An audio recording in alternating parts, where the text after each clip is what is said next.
En el nombre del Padre, y del Hijo, y del Espíritu Santo. Amén. Amén. Muy buenos días, queridos amigos y hermanos de Jesucristo nuestro Señor. Estamos celebrando el domingo después de la Ascensión del Señor, que se celebró el jueves de la semana pasada. Hoy la palabra de Dios es muy práctica. En la epístola o carta, la primera de San Pedro,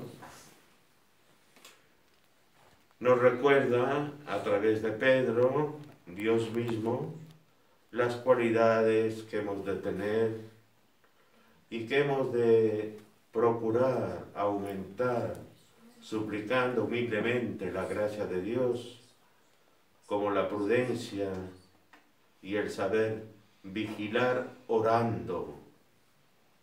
La oración es ante todo una actitud interior del espíritu.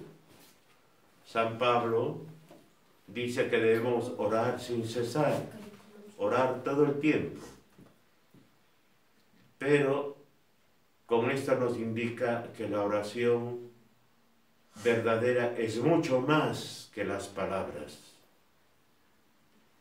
Los monjes de la Iglesia Oriental, concretamente los monjes ortodoxos, desde los primeros siglos, tienen la costumbre de realizar incesantemente la oración de Jesús, un tesoro que ha sido transmitido a la Iglesia occidental, a la Iglesia latina, sobre todo a través de la obra anónima llamada El Peregrino Ruso.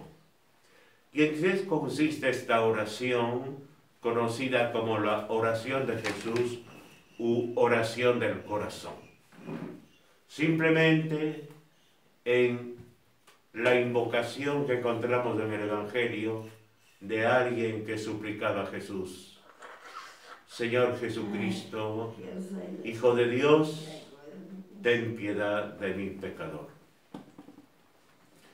Y estos monjes recomendaban hacer esta oración conforme el ritmo de la respiración, es decir, en la inspiración tomamos el aire y mentalmente decimos Jesús, Hijo de Dios.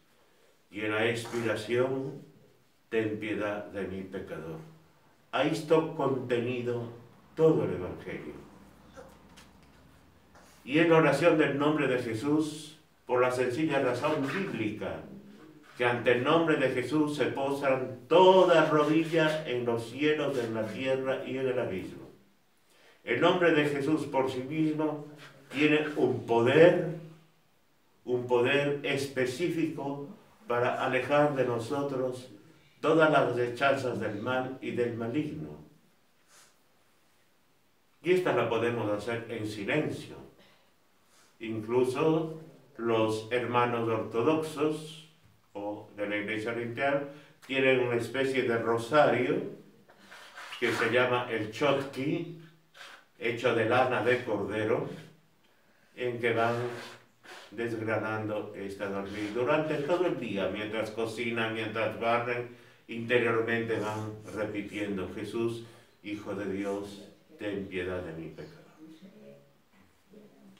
Nosotros, occidentales, que somos herederos de la filosofía cartesiana y del racionalismo, a través de Cartesio, de Kant y otros autores, pensamos que debemos estructurar unas oraciones puramente vocales de una manera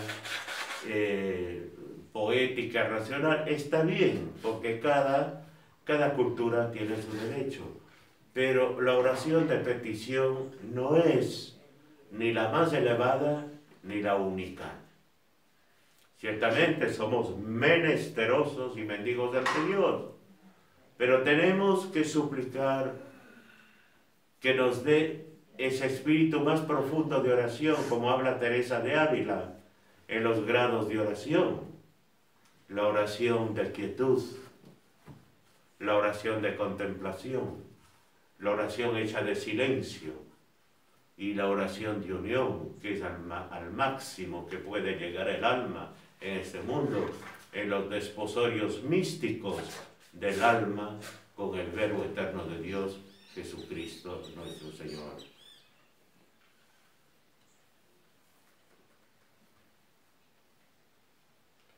Sed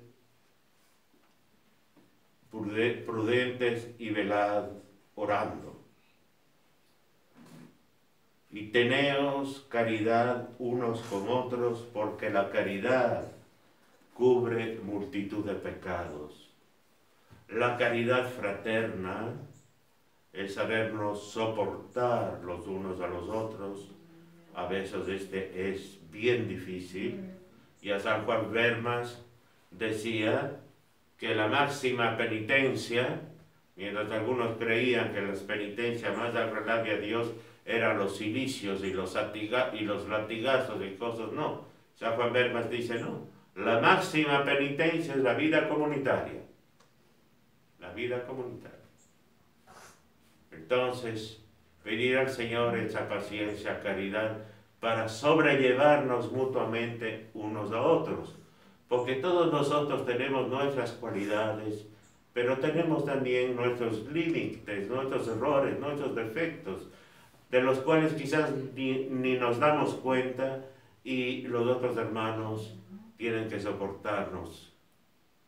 Y esta caridad, esta delicadeza, que va más allá del sentimiento agradable, porque claro, no es agradable sentir a una persona que durante todo el día profiere malas palabras y dice cosas, insultos, no es agradable. Pero con espíritu de fe y en la caridad soportamos esto, aunque a veces parece que se nos colma la capacidad de resistencia. Pero el Señor, como dice el apóstol San Juan en una de sus cartas, es más grande que nuestro corazón y que nuestra conciencia. Procurad la hospitalidad. La hospitalidad no es solamente dar un alojamiento material al huésped, sino darle alojamiento en nuestro corazón.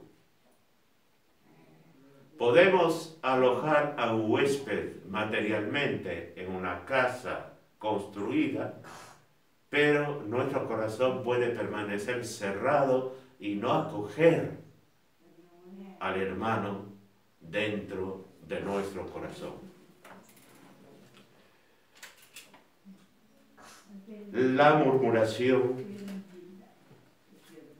y cada cual según la gracia que ha recibido, que esta gracia ponga al servicio de la edificación de la comunidad, como nos recuerda San Pablo.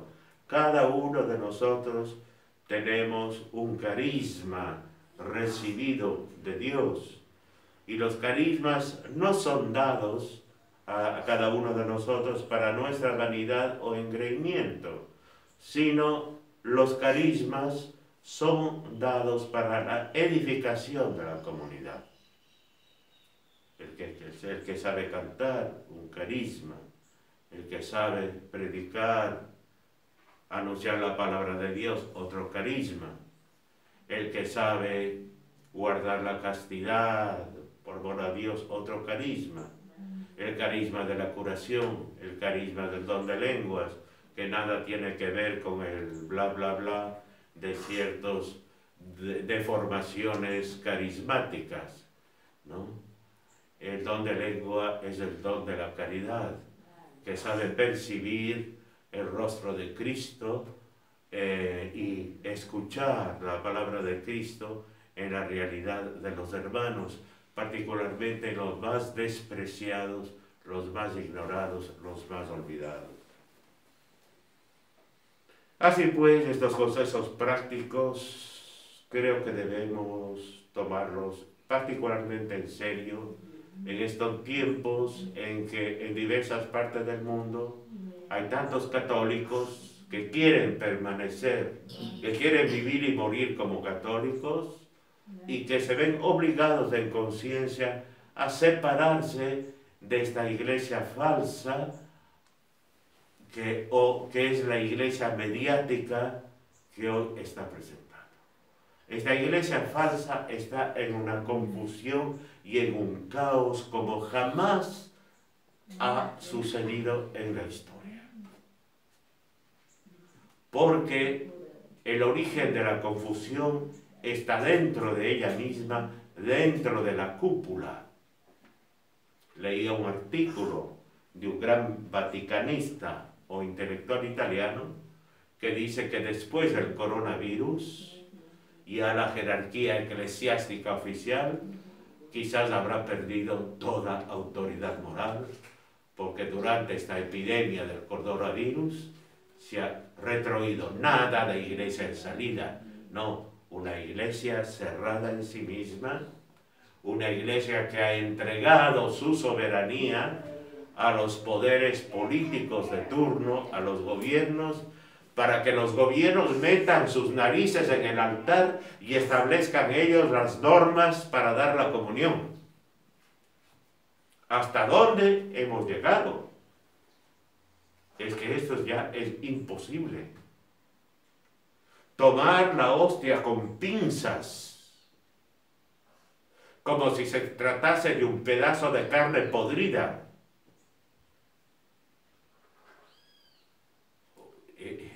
Cristo continúa padeciendo. Y eso ya aborda el sacrilegio y la blasfemia. Quizás no en los fieles, que lo hacen con recta intención. Pero, ¿cómo es esto que la iglesia ha abdicado de su soberanía y su libertad, la libertas ecclesiae, por las cuales lucharon los santos, Gregorio Magno, Catalina de Siena, San Agustín, todos han luchado por la libertad de la iglesia. Los grandes pontífices del siglo XIX y de inicios del siglo XX. Y hoy tiene que ser el prefecto o el gobernador el que imponga la manera, el que meta las narices en la liturgia y sea el que disponga cómo hay que comulgar.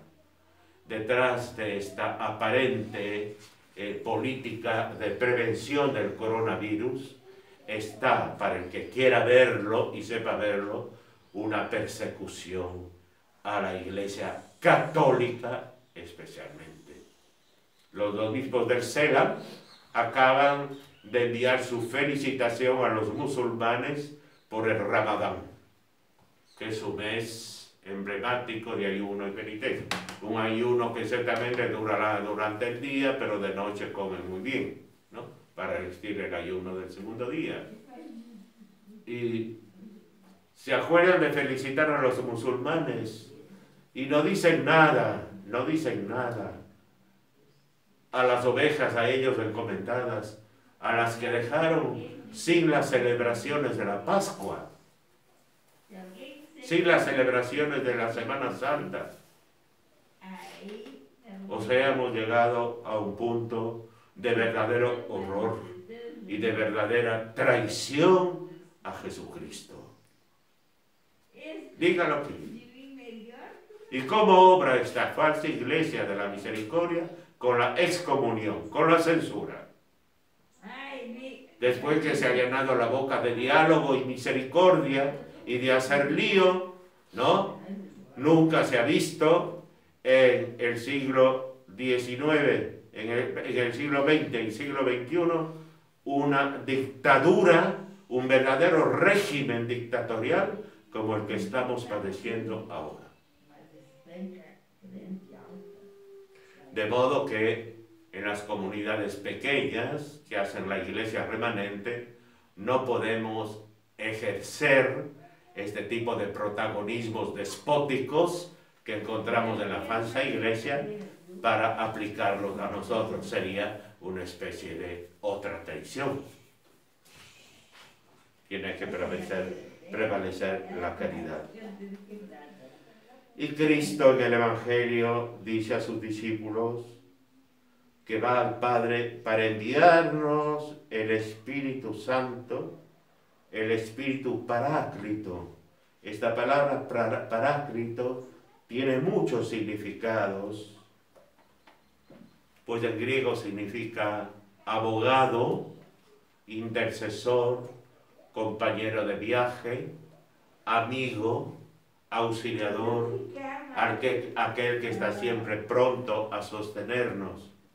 Y entonces es el Espíritu Santo que nos estamos preparando en la novena para el próximo domingo de Pentecostés, celebrar precisamente la efusión del Espíritu Santo sobre la iglesia naciente. Pues Pentecostés es el impulso ya para la misión. Tenemos que pedir al Señor que nos dé la humildad suficiente para reconocer que estamos necesitados del Espíritu Santo. Como dice el himno, uno de los himnos al Espíritu Santo, antiquísimo: mira el vacío del hombre si tú le faltas por dentro. Sin el Espíritu Santo, nuestra vida cristiana se convierte en un tormento constante.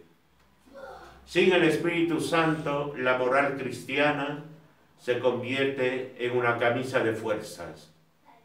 Sin el Espíritu Santo, la liturgia cristiana, la liturgia católica se convierte en simple protocolo formal que muchas veces degenera en teatro, tanto en la iglesia modernista como en algunos sectores de los llamados tradicionalistas, el teatro.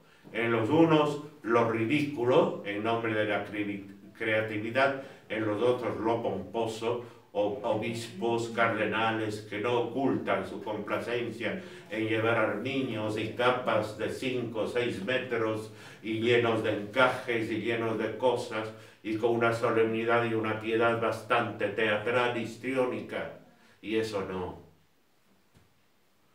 Por eso necesitamos el Espíritu Santo, el dador de los dones.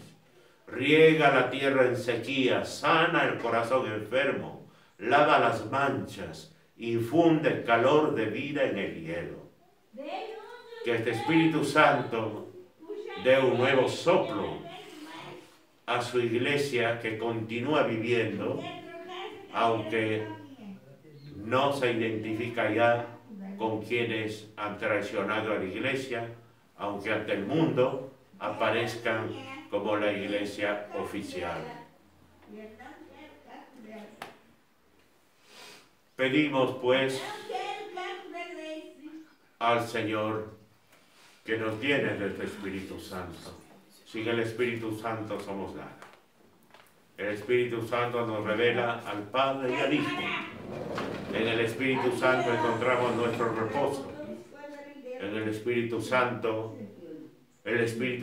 expulsa de nosotros esos espíritus malignos de vanidad, de arrogancia, sobre todo a veces de esa vanidad espiritual y religiosa, exhibicionista, esa beatería, ese afán de exhibir una piedad, los ojos en blanco, que me vean la gente, como los fariseos que oraban de pie en medio de las plazas para que la gente los viera.